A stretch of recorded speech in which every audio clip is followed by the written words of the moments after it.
Hello everyone, welcome back to a new video. I am Tim from YDG Softwares. In today's video, I will show you how to convert an mp3 audio file to WAV or WAV, or you can do the opposite from WAV to mp3 audio file.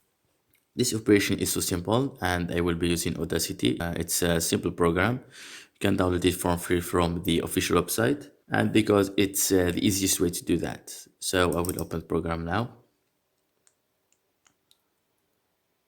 This is the interface of the program, and to open your file, go to File, then select Open, select your file, then click on Open. This is my audio file, and to convert it to WAV, click again on File, then export as WAV. Choose another path if you want, name it also if you want. We'll name it Wave.